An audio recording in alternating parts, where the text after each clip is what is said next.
प्रहार संघाचे अध्यक्ष बच्चूभाऊ कडू साहेबांचे मत नक्की आहे का? काय बोलले साहेब? भोंदूबाबाचा आम्ही निषेधच करतो. त्यांचं समर्थन कधीच करू शकत नाही. आणि कार्यकर्त्यांना आम्हाला मंदिरात नेलं. महादेवाचं मंदिर होतं. महादेवाच्या मंदिरात ते भोंदूबाबा तिथं होते. त्यांनी माझा सत्कार केला, फेटा बांधला आणि काय म्हणतात त्याला, आता एक कोणताही वरिष्ठ माणूस आमच्या वयापेक्षा जास्त आहे तर ते आपली संस्कृती आहे, आपण पाया पडतोय. ते झुकून आपण असं फक्त त्याला एक काय म्हणते मान सन्मान म्हणून. तर ते 4 एक वर्षाच्या अगोदरची गोष्ट आहे. मी आता ते पाहतो, 2 वर्ष नाही, 4 वर्ष अगोदरची गोष्ट आहे. त्या कार्यकर्त्यांना आग्रस्त नेला आणि समाजाचं मन राखावं लागतं कधी कधी. आम्हाला माहित असतं का हा बाबा कामाचा नाही, हे सगळं धुताण आहे, पण समाज मन नाराज झाला नाही पाहिजे म्हणून एक आम्हाला जपावं लागतं. वास्तविक ते कठोरपणा आपण घेतला पाहिजे. त्यानंतर नक्की आम्ही ते घेत राहू, त्याचा आम्ही निषेधच करतो. मला एक प्रश्न विचारायचा आहे मीडियावाले, म्हणजे तुम्ही किती मीडियावाले भारी लोक आहे. बदमाश म्हणणार नाही, कारण मग तुम्ही आधी उलट्या बातम्या टाका. तर तुम्ही फडणवीस साहेब तिथे गेले, त्यांना विचारलं का तुम्ही? अमित शहा तिथे जाऊन आले, त्यांना विचारलं का तुम्ही? ते तुमच्यात ते मर्दांगी येत नाही, त्यांना फोन लावून विचारायला पाहिजे. शिंदे साहेब तिथे गेले, ते विखे पाटील तिथे गेले. ते कोणत्या शिड्या बाहेर काढायच्या हे बीजेपीनंच ठरवलं. मीडिया तेवढ्याच बरोबर बाहेर काढतं. व्यवस्थित बीजेपी व्यवस्थित कार्यक्रम राबवतोय आणि मीडिया तिथं जाऊन बरोबर ते तेवढ्याच. आता 300 कॅशर व्हिडिओ आहे तिथे. मग ते फक्त बीजेपीच्या संबंधित येत नाही. तुम्ही सांगा, जयंतराव पाटील गेले तिथे, तिथे विखे पाटील पण आहे बसलेले, त्याला विचारलं का तुम्ही? बच्चू कडू आहे गरीब माणूस, त्याला कसं बदनाम करता येईल हा अजेंडा तिकूनच आलेला आहे बीजेपीच्या पार्टी कार्यालयातून. त्याच्यानं फक्त मी गेलो काय, सत्कार झाला काय, तर व्यवस्थित बदनाम करण्याचा प्रयत्न होत आहे. वास्तविक अशा भोंदूबाबूच्या, मी तर माझं लग्न 2 ऑक्टोबर गांधी जयंती लावलं जेव्हा 12 मास होते. सगळे पंडित म्हणे या दिवशी लग्न करणं म्हणजे उचित नाहीये. आम्ही या प्रवृत्तीतले माणसं आहे. मग किती डाव दाखणार भोंदूबाबाला तुम्ही? रोज सुरू आहे तुमच्या, म्हणजे सकाळपासून 10वा दिवस आहे आता.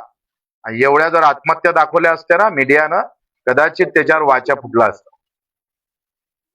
तुम्हाला काहीतरी सांगत होते ते काय माहित मला, काय 4 वर्ष अगोदर काय काल काय भाजी खाल्ली माहित नाही माणसाने. त्याच्या अगोदर तो काय सांगत होता कोणाला माहित आहे.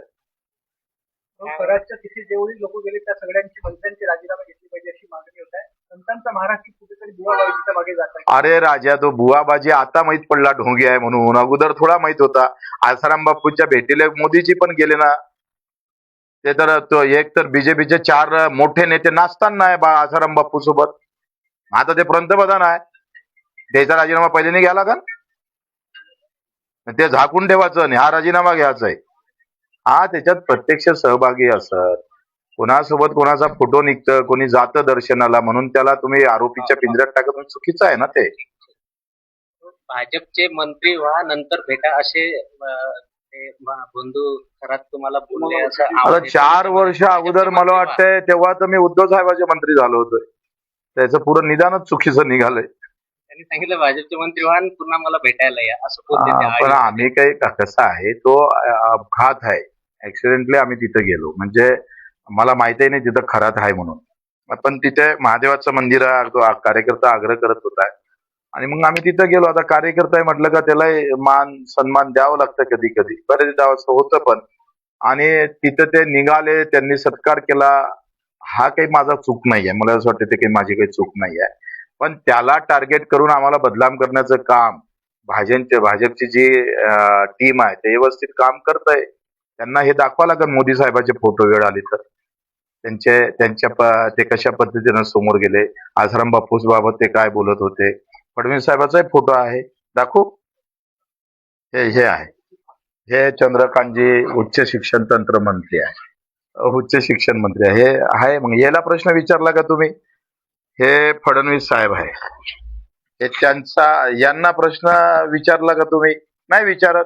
मग गरीब मरा आहे, बच्चू कडू गरीब पार्टीतला माणूस आहे, याला जितकं खदाडता येईल तेवढं खदाडा. हे फडणवीस साहेब पुन्हा आहे, उभे असताना एक बसलेला आहे.